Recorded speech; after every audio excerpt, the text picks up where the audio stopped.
blah blah, blah blah blah. Thank you so much.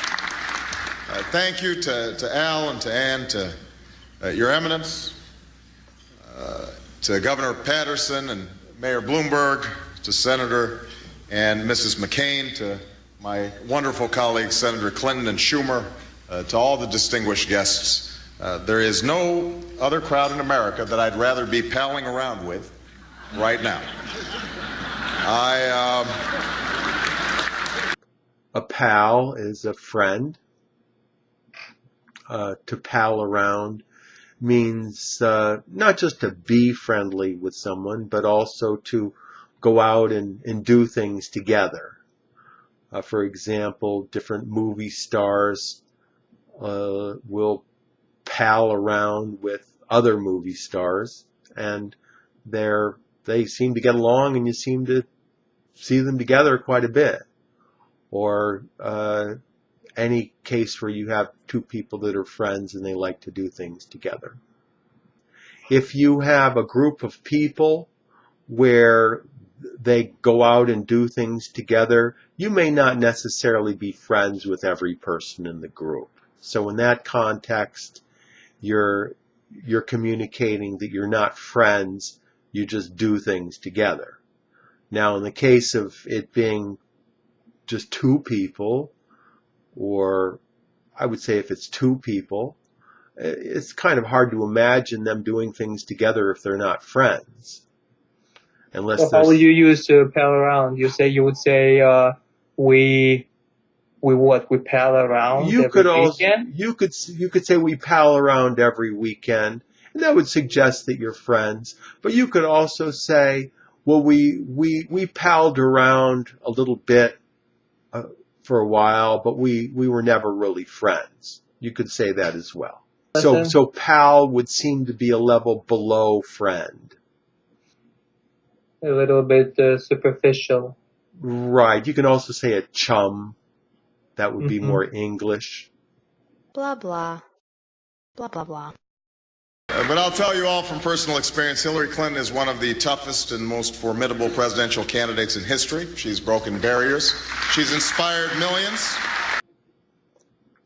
Broken barriers in this context refers to someone reaching a level of achievement that either nobody was able to do before, or that very few people have been able to do, and certainly not recently. For example, you could say that Serena Williams broke a lot of barriers in tennis, being one of the best players, if not the best players for quite a period of time. And there were black tennis players before, but people don't remember them because it was quite some time ago, and also not at the level that she's achieved. You can also talk about women executives breaking barriers, and especially in fields like high tech or other fields that have traditionally been considered to be male-dominated fields. Obama broke a barrier as well. He became the first black USA president. Exactly. That's another good example. If Hillary becomes president, she will also break barriers because she'll become the first woman president.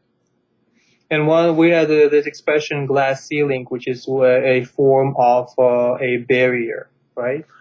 A glass ceiling refers to a limit of achievement where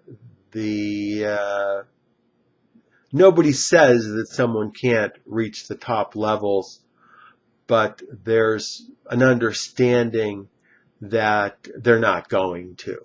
So women refer to the glass ceiling, which would mean that they can reasonably reach a fairly high level, but they're not very likely to become high-level executives at the company. They refer to that as the glass ceiling. Blah blah, blah blah blah. The last few weeks, John's been out on the campaign trail and asked the question, who is Barack Obama? Now, I have to admit I was a little surprised by this question. The answer is right there on my Facebook page.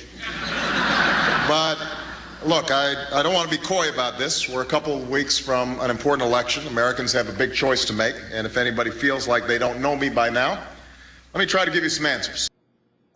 Coy means to be shy, but also in an affected or pretend manner. So typically someone might say that a woman is being very coy, which would mean that she's pretending that she's not interested, but there's a chance that she is interested in a man. Or if someone wants to do something, but they don't want to say that that's what they want to do, you could say they're being coy about that. For example, Hillary Clinton, you could say she is being coy about running for president. Everybody assumes that she's going to run, but if you ask her, she's going to say that she's still thinking about it. And people generally don't believe that. Or right now with Romney, he's saying he's not interested, but for some reason people think maybe he is interested in running for president again. That's all for today. Tom Taylor is an ESL tutor. He teaches English in the United States and outside, all over the world using Skype. He can be reached at his website, which is ESL-fullsteamahead.com. Click on this link and check out his website and email with questions. Thank you, Tom, and I'll talk to you next time. Thank you.